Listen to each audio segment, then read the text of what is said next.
Hi 4CD, I hope you're all well and enjoying your Easter break. Here's the next instalment of Oliver and the Seawigs. We're on chapter 3. So, I'll start to read it then. Oliver was startled, and Oliver was not a boy who startled easily. "It's got a face," he said. "Of course it's got a face," said Iris. Oliver waved at the rambling aisle. He said. "Hello," Iris told it. "He wants to know where you're going." The rambling aisle watched them thoughtfully. It wasn't used to being talked to. It was years and years since it had spoken. It hadn't even realised that there was anybody on its head until these two small upside-down faces appeared. "Please," said Oliver, "I have to find those other islands. My mum and dad were on one. That's why I need to know where you're all going." The rambling aisle opened its cave of a mouth. It cleared its throat with a crumbly rumble like masses of rock shearing and shifting deep in the earth. "They are all going to the hallowed shallows," it said, "for the night of the Seawigs." Oliver was starting to feel dizzy, hanging upside down like that. He sat upright. "What's a Seawig?" he asked. "Haven't you heard?" said Iris. "Every 7 years the rambling isles all gather together at the hallowed shallows to show off their treasures. They love to collect things, you see, all the bits of flotsam that the sea washes up on their heads. They're very proud of their collections. On the night of the Seawigs, each of them wears a wig made of all the creatures it has gathered on its travels. The one with the finest wig is declared the winner. It is a great honour. Everyone makes a huge fuss of them. They become chief island for the next 7 years, and they get to order the other islands about if they want to and choose all the best bits of wig for themselves." "I bet Thrumcap wins this time," said the island, "or Dimsey.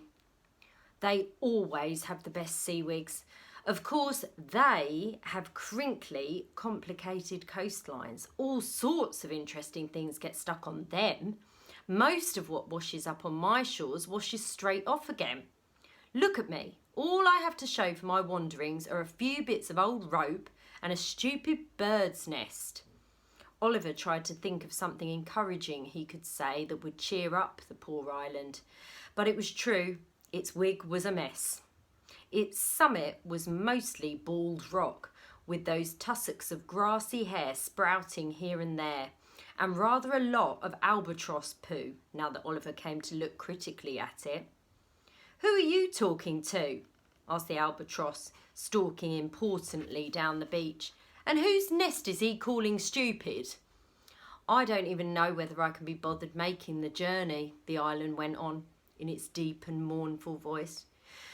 "You can't imagine the wonderful seawigs which will be on display at the hallowed shallows, and there I'll be, with my bit of rope and my bird's nest.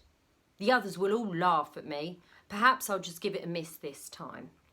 "No," said Oliver. He hung over the beach edge again. "You must go, or at least tell me how to get there so I can find Mum and Dad." "Oh, it's not a place you could get to," said Iris airily. "Not on your own." She hung upside down beside him with her wet hair dangling. "The hallowed shallows aren't that sort of place at all. They are the place where all the old things of the sea went to live once people in your world stopped believing in them. Actually, they are where I live too, only I came out to find that optician. And I couldn't, and now I can't find my way home either." She blinked short-sightedly. Oliver thought he saw tears beginning to gather in her eyes. He fetched the oily length of nylon rope he'd noticed on the tide line yesterday. He tied one end firmly round a rock, then lowered himself down in front of the island's face. "Did you hear that?" he said. "We both need to go to the hallowed shallows. Please say you'll take us there." "Oh, I don't know," said the island glumly. Oliver frowned, swaying in front of those huge eyes like a hypnotist's watch. Look, do you have a name? He asked. Me? Said the island dolefully. A name? No, some of the bigger rambling isles have been mistaken for real islands by sailors and explorers who gave them the most splendid names, but no one ever noticed me. Not at all, said Iris. Well, someone put a sign up on me once when I went to sleep for a few years near the mouth of a river. Danger, submerged rocks, it said, but it fell off. Anyway, I can't go around calling myself Danger, submerged rocks, can I? Well, you need a name, said Oliver, looking up at those craggy features, at the clinging barnacles and clumps of weed. I'm going to call you Cliff. Cliff, said the island, trying it out. He sounded pleased. Cliff. Now listen, Cliff, said Oliver. How long is it till this Seawigs contest? We gather at the shallows tomorrow night, said Cliff. Iris nodded. That's right. All my mermaid friends are going. They're going to perch on rocks and sing. It's completely lame. Well then, Cliff, said Oliver. You've got all of today and tomorrow to gather some really brilliant things to decorate your Seawig. We'll help. Will you? Sniffed the poor island, looking hopefully at him. Will we? Asked Iris. Course we will, said Oliver. Let's think. What would be the best things you could possibly have on your wig? You've already got me and Iris and the inflatable dinghy. He's got an albatross too, said Iris. It can stand on the top and spread its wings or something. Excuse me, said Mr. Culpepper, coming to peer over the edge beside her. I am an albatross. I am, and I am a fine specimen too. I am not some funfair attraction. Spread its wings indeed, he sniffed loudly. It seems to me that this island has gone to the dogs. It used to be such a nice, quiet place. Now I can hardly move for boys and mermaids. I don't like the sound of this Seawigs affair at all. It sounds like a lot of noise and bother to me. Don't listen to him, Oliver told the island. Just think, what are the most wonderful things that an island could wear? Well, there's always shipwrecks, said Cliff. Shipwrecks are very stylish. The dinghy is sort of a wreck, Oliver pointed out. It's just stranded, said Cliff sadly. That's not the same thing at all. He's right, said Iris dreamily, draping her tail in a rock pool. What he needs is a really spectacular wreck. What about the water mole? Oliver frowned. I've heard of that. It was the world's first submarine. The King of Spain built it to ferry treasure from his gold mines without English pirates noticing. But it didn't work too well. It sank and nobody knows where.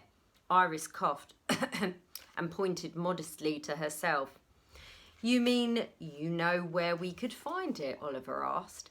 I ran into it while I was swimming around, Iris said, rubbing thoughtfully at a fading bruise upon her elbow. It's on an undersea mountain not far from here. Ooh, a submarine, said Cliff, sounding hopeful for the first time. I don't think any of the other islands has a submarine. Well, let's go and find the water mole then, said Oliver, and then hurry to the hallowed shallows and see what those other isles think of it. I bet they'll declare you the winner in an instant. Cliff nodded happily, almost tumbling his two passengers off into the sea. He'd never really thought of himself as a winner of anything before, but Oliver spoke with such certainty that he could almost hear the voices of his fellow rambling isles as they cheered his wonderful wig. He sank back down into the waves until the top of his stony head became an island once again, and with Iris shouting directions, he set off, surging through the water with a steady, confident motion. Oliver lay on the edge of the beach and looked down through the water. He could dimly see Cliff's huge rocky limbs moving far beneath him in the depths. How strange to think there were such things as rambling isles in the world, and he had never even heard of them. And that's the end of chapter 3.